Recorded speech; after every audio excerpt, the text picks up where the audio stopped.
Before we go any further, I need you to pay close attention to the fourth psychological principle in this video. You can take notes on everything else. You can revisit every other section at your own pace. But the fourth principle is the one that separates the men who accumulate wealth that lasts from the men who earn significant money and still end up with nothing. It is the principle that the financial industry will never teach you because it has nothing to do with investment strategies, income streams, or market timing. It has everything to do with the specific psychological architecture of the man making the financial decisions. Most men never encounter this principle in their lifetime. By the time this video ends, you will not only understand it, you will be able to identify exactly where you currently stand in relation to it. Now, so stay with me from the beginning. Every section builds toward that fourth principle, and if you skip ahead, you will have the answer without the context that makes it permanently change your behavior.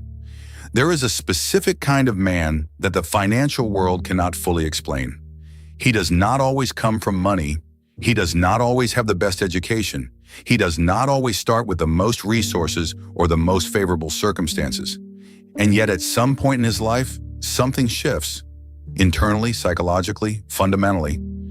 And from that shift forward, the way he relates to money, to opportunity, to risk, and to the creation of value changes in a way that most people around him cannot quite identify or replicate. Other men watch him and attribute his results to luck, to timing, to connections, to external advantages they did not have access to. But the men who have made that internal shift know that luck and timing had very little to do with it. They know that what changed was not their circumstances. What changed was the psychological relationship they had with themselves. And that relationship, that specific, cultivated, disciplined psychological state, is what makes a man financially dangerous. Not dangerous in the way that destroys. Dangerous in the way that builds, in the way that compounds, in the way that makes the people around him quietly aware that this man operates by a different set of internal rules than the ones they were given. Today, you are going to learn exactly what those rules are. And more importantly, you are going to understand why most men never develop them and what it costs them for an entire lifetime. The hidden behavioral problem that keeps most men financially ordinary is not laziness. It is not lack of ambition. It is not even lack of knowledge about money, investing, or wealth creation. Although those gaps exist and they matter. The hidden problem is something that sits at a level beneath all of those things. It is the psychological relationship most men have with their own financial identity. Most men do not think of themselves as wealth builders. They think of themselves as earners. They think of their financial life in terms of income, what comes in rather than in terms of capital, what accumulates, compounds, and generates further value over time. And this distinction is not simply semantic. It is the difference between a psychology that is always one bad month away from instability and a psychology that is systematically building something that cannot be easily dismantled. The earner mentality is reactive. It responds to financial reality as it arrives. The capital mentality is constructive. It shapes financial reality before it arrives. And the shift from one to the other is not a financial education. It is a psychological transformation. It is the internal shift that the financially dangerous man has made, consciously or unconsciously, that most men around him are still waiting for permission to make. The reason most men never make this shift is rooted in something that goes deeper than financial habit.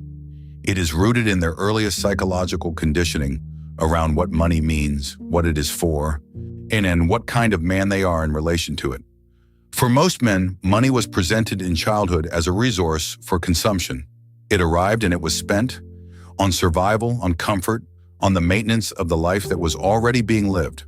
The concept of money as a tool for the creation of future leverage, as something to be deployed rather than consumed, was either never modeled or was modeled so inconsistently that it never formed a stable psychological foundation. And so the adult man operates from that original conditioning without examining it. He earns, he spends, he tries to save what remains, he occasionally invests what remains after saving, and he wonders why the gap between where he is and where he wants to be never seems to close at the speed he believes it should. The conditioning is the ceiling. And until the conditioning is examined, challenged, and deliberately replaced, The ceiling remains regardless of how much the income beneath it grows. Here is the first psychological principle of the financially dangerous man, and pay attention because everything that follows is built on this foundation. He has made a non-negotiable internal decision about who he is in relation to money before the money exists. Not after he has accumulated enough to feel justified in calling himself a wealth builder. Not after the business succeeds, or the investment pays off, or the income reaches a threshold that feels respectable enough to claim the identity. Before, the financially dangerous man decides, at a specific internal moment that he can usually recall with clarity, that he is a man who builds, not a man who spends. On a man who deploys capital, not a man who consumes income. A man whose financial decisions are made from a long-term architectural perspective, not from the immediate emotional response to what is available right now. This decision is not a goal, it is an identity claim, and the difference between a goal and an identity claim is the difference between something you are trying to achieve and something you are already being. A man who sets a goal to become wealthy is always in the process of becoming. A man who claims the identity of someone who builds wealth is already operating from that identity, and his daily decisions, his spending behavior, his risk tolerance, his relationship with delayed gratification, all of them align automatically with who he has decided he already is. This is the foundation. And the second principle is what the financially dangerous man builds on top of it. But before we get to the second principle, understand this. The identity claim alone is not enough, because a claim without behavioral alignment is just a thought, and a thought without behavioral evidence is just a fantasy with better vocabulary. The second principle is what converts the identity claim into a daily reality, and it is something most men have been actively conditioned to avoid. Keep going, because this is where the psychology starts to get uncomfortable. The second psychological principle of the financially dangerous man is his relationship with delayed gratification, and specifically his ability to experience the act of not spending as a form of psychological reward rather than a form of deprivation. And most men experience saving and financial restraint as sacrifice, as the denial of something they want in the present for the possibility of something better in the future.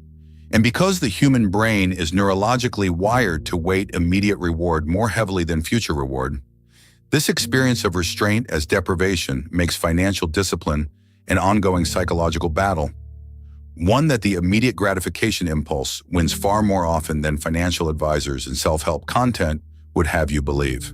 The financially dangerous man has rewired this experience completely. For him, the act of deploying money strategically rather than consuming it impulsively does not feel like deprivation. It feels like construction. Every dollar that is not spent on immediate gratification is not a dollar denied. It is a unit of future leverage added to a structure that is being built. He has trained his psychology to derive genuine satisfaction from the building process itself, not from the consumption that most men are using as a substitute for the building they have not yet started. This rewiring does not happen automatically. It happens through a specific disciplinary practice that we will address in the framework section of this video. But understanding that the rewiring is possible, and that it is the specific rewiring that separates the financially dangerous man from the financially ordinary one, is itself a shift in how you see the path forward. Because here is what happens when that rewiring is complete. The financially dangerous man is no longer fighting his own psychology every time a financial decision presents itself. His psychology is working with him rather than against him. And a man whose psychology is aligned with his financial direction does not need extraordinary willpower or exceptional discipline to make the right decisions consistently. He simply makes decisions that feel natural to who he has decided he is. That alignment between psychological identity and financial behavior is the engine of compounding, not just financial compounding, psychological compounding. Each right decision makes the next right decision easier. Each unit of future leverage added to the structure makes the structure more real, more visible, more motivating. And the motivation that comes from watching something you are building grow, that specific form of intrinsic reward, is the fuel that sustains financial dangerous behavior across years and decades rather than burning out after months. The third principle will show you exactly where most men lose this fuel before it has had the chance to compound. And it involves a psychological trap so subtle that most men fall into it repeatedly without ever recognizing it for what it is. The third psychological principle is immunity to social financial pressure. And this principle costs more men more money over the course of their lifetime than bad investments, poor financial planning, and economic downturns combined. Mike's social financial pressure is the invisible but constant psychological force that shapes most men's spending decisions without their conscious awareness. It operates through the human need for social belonging, social status, and the avoidance of social judgment. It manifests as the car purchased at a level of expense that the man's genuine financial strategy cannot comfortably accommodate, but that the social environment he is operating in has made him feel is the minimum acceptable expression of his status. It manifests as the lifestyle maintained at a standard that produces the appearance of financial success while quietly consuming the capital that would produce actual financial success. It manifests as the inability to say no to social spending, dinners, events, on experiences, not because the man genuinely values them above the financial leverage they cost, but because declining them feels like a social admission of financial limitation that his identity cannot accommodate. Every one of these manifestations has the same psychological root. The financially dangerous man has not developed his sense of identity from external social confirmation. His sense of financial identity is internal, private, and completely independent of whether the people around him can see evidence of it in his consumption patterns. He does not need his financial progress to be visible. He does not need his discipline to be socially legible. He is genuinely comfortable being underestimated by people who measure financial success through consumption because he understands something that those people do not. A real financial danger is invisible in its accumulation phase. The man who looks the most financially successful in any room is very often the man who is the furthest from actual financial freedom. And the man who looks the most ordinary, whose car is unremarkable, whose lifestyle is unperformative, whose spending is quiet and deliberate, is very often the man whose financial architecture is the most sophisticated and the most dangerous in terms of where it is heading. Now we are at the fourth principle, the one I told you not to miss, the one that has nothing to do with investment strategies or income streams, the one that the financial industry will never teach you because it operates at a level of psychology that most financial education does not acknowledge. Are you ready? Because this is the principle that will make you examine something about yourself that most men never examine, and what you find when you examine it will either confirm that you are already on the right path, or it will explain every financial result you have produced up to this moment with an uncomfortable and undeniable clarity. The fourth psychological principle is this: the financially dangerous man has made complete psychological peace with the possibility of failure, not the performance of resilience, not the motivational declaration that failure is just a stepping stone. Genuine, deep, settled psychological peace with the specific possibility that something he builds may not work, that a risk he takes may not pay off, when that a decision he makes with full information and full discipline may still produce an outcome that costs him significantly. And from that place of genuine peace, not despite it, but because of it, he is able to make decisions at a speed, a scale, and a level of calculated risk that the man who has not made that peace is psychologically incapable of making. Here is the mechanism behind this principle that makes it so important. Fear of failure does not simply make men cautious. It makes men slow. It makes them over-research decisions that are already clear enough to act on. It makes them seek consensus from people who have less information than they do. It makes them wait for certainty that the nature of opportunity never provides. And in the financial world, where the relationship between speed of decision and quality of outcome is more direct than almost any other domain of human activity, slowness, overcaution, and the waiting for certainty that never arrives are not simply inefficiencies. They are the specific behaviors that ensure that most men will always be watching opportunities close before they have summoned the psychological courage to enter them. The financially dangerous man does not wait for certainty. He waits for clarity, and clarity on the point at which he has enough information to make a genuinely informed decision arrives far earlier than certainty. The gap between clarity and certainty is where most men's financial potential disappears. And the only thing that allows a man to act in that gap consistently is the genuine psychological peace with the possibility that the action might not work. That peace is not natural, it is built. And the way it is built is the subject of the discipline framework you are about to receive. Now that you understand the 4 psychological principles of the financially dangerous man, the non-negotiable identity claim, the rewired relationship with delayed gratification, the immunity to social financial pressure, and the genuine peace with the possibility of failure, you need a framework for building them. Because understanding them intellectually and having them operating as genuine psychological states are 2 entirely different things. And the gap between intellectual understanding and genuine psychological embodiment is where most self-development content fails the men who consume it. So here is the framework.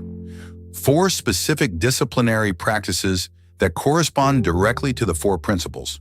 Implemented consistently in the sequence provided, they produce the psychological transformation that makes financial dangerous behavior not an effort, but a natural expression of who you have become. The first practice corresponds to the identity principle. Every morning, before any financial decision of any scale is made, before you check your balance, before you open your investment accounts, before you review your business metrics, you make one written statement, not a goal, not an affirmation, a behavioral declaration. Today I am making decisions as a man who builds. One sentence, written by hand, every day without exception. The purpose of this practice is not motivational, it is neurological. Repeated written declaration of behavioral identity creates a cognitive anchor that the brain returns to automatically when a financial decision presents itself during the day. Over time, typically within 3 to 4 weeks of daily practice, the anchor becomes strong enough to interrupt the default consumption response before it fully activates. The interruption is the space where the disciplined decision lives. The second practice corresponds to the delayed gratification principle. Every time you experience the impulse to make an unplanned purchase, regardless of its scale, you implement a 72-hour delay before acting on it, not to deny the purchase permanently, simply to create a mandatory gap between the impulse and the action. During that 72 hours, one question lives in that gap. Does this purchase add to the structure I am building, or does it consume resources that belong to that structure? At the end of 72 hours, if the answer is genuinely that it adds to the structure, make the purchase without guilt. If the answer is that it consumes structural resources, you have your decision. Over time, this practice does something that no amount of financial education produces on its own. It trains the brain to experience the gap itself, the 72 hours of deliberate pause, as a form of financial competence, as evidence that you are a man who is in control of his financial responses rather than being controlled by them. Well, that experience of competence becomes its own form of reward. And when the reward of competence begins to compete with the reward of impulsive consumption, financial behavior changes permanently. The third practice corresponds to the social pressure immunity principle. Once per month, make one deliberate financial decision that prioritizes your financial architecture over your social presentation, and make it without explanation to anyone. No justification, no announcement of your financial strategy. No social framing that makes the decision legible or respectable to the people around you. Simply make the decision that serves your building process and allow the social environment to read it however it chooses. This practice is specifically designed to build the psychological muscle of financial privacy, the ability to make decisions that are not visible, not validated, and not socially endorsed without experiencing that invisibility as a deficit. Over time, the accumulated experience of making private disciplined decisions that compound quietly builds a relationship with your own financial judgment that external validation can no longer compete with. You begin to trust your own direction with a depth that makes social financial pressure feel genuinely irrelevant rather than simply something you are trying to resist. The fourth practice corresponds to the peace with failure principle. Once per week, spend 15 minutes in deliberate reflection on a specific financial decision you made that did not produce the outcome you intended. And not to analyze what went wrong, not to identify what you should have done differently, simply to sit with the reality of the outcome without the psychological defense mechanisms, the rationalization, the blame redistribution, the minimization, that the ego automatically deploys to protect itself from the discomfort of having been wrong. The purpose of this practice is the gradual desensitization of the psychological threat response that failure activates. Each week that you sit with a failed outcome without defensive distortion, the brain's threat response to the concept of financial failure reduces slightly. Over months, this reduction accumulates into a genuine shift in the psychological experience of risk, from threat to information, from something to be avoided to something to be processed and learned from, without the emotional weight that currently makes most men slow, cautious, and perpetually waiting for a certainty that never arrives. These 4 practices, implemented together and consistently, produce the identity shift that makes financial dangerous behavior sustainable. Not because they make you smarter about money, but because they change the psychological state from which every financial decision you make originates. And a man making financial decisions from a state of clear identity, rewired reward architecture, social independence, and genuine peace with failure is not playing the same game as the men around him. He is playing a longer, quieter, more patient, and ultimately more dangerous game. A game whose results compound over years into outcomes that the men who were playing the short game cannot fully explain, because they were watching the behavior without understanding the psychology that produced it. This is who you are becoming, not a man who has more information about money. A man who has a fundamentally different psychological relationship with what money is, what it is for, and what kind of man he is in relation to it. Not a man who is trying harder to be financially disciplined, a man for whom financial discipline is the natural expression of a clearly held identity. Not a man who is resisting the pull of consumption and social pressure. A man who has built a psychological architecture so grounded in his own direction that consumption and social pressure simply do not reach the level where his genuine decisions are made. That man does not become financially dangerous through a single dramatic decision or a single fortunate opportunity.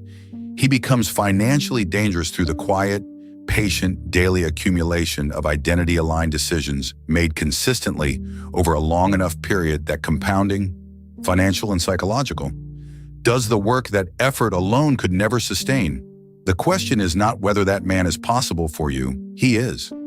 The question is whether you are willing to do the specific internal work that produces him, not the external work of learning more financial strategies. The internal work of examining your current psychological relationship with money with complete honesty, identifying where the conditioning is still running your decisions without your awareness, where the social pressure is still shaping your spending without your consent, where the fear of failure is still making you slow in the moments that require speed, and where the absence of a clearly held financial identity is leaving your daily decisions without the psychological anchor that makes discipline automatic rather than effortful. Now, before you close this video, I want to ask you something directly, and I want your honest answer in the comments. Where are you right now in relation to the 4 principles? Not where you want to be, not where you were last year, right now, today, in the financial decisions you made this week. Which of the 4 principles is most absent from your psychology? Is it the identity claim? Is it the delayed gratification rewiring? Is it the immunity to social financial pressure? Or is it the peace with failure that is keeping you slow in moments that require you to move? Drop the number in the comments, 1, 2, 3, or 4. Because naming it is the first act of the financially dangerous man you are in the process of becoming. And one more question. Think about the most financially dangerous man you have ever personally known or observed. Not the wealthiest, the most psychologically dangerous in his approach to building. What was the one quality about him that you could never quite replicate no matter how hard you tried? Tell me in the comments. Because those answers, the real ones, the honest ones, are the most valuable financial education that exists, and they belong in this community. If this video gave you something that 100 financial advice videos never gave you, Not a strategy, not a tip, not a shortcut, but a genuine shift in how you understand the psychology behind the results you have been producing. Like this video, not as a gesture, as a signal that this level of depth is exactly what you came here for. And if you are committed to building not just financial success, but the specific psychological identity that makes financial success inevitable and sustainable, subscribe. Because what we are building on this channel is a complete framework for becoming the kind of man whose results cannot be explained by his circumstances. The kind of man whose psychology is the most valuable asset he owns. The kind of man who is not trying to become financially dangerous, who simply already is. The work starts now. I love you, brother, and I'll see you in the next one.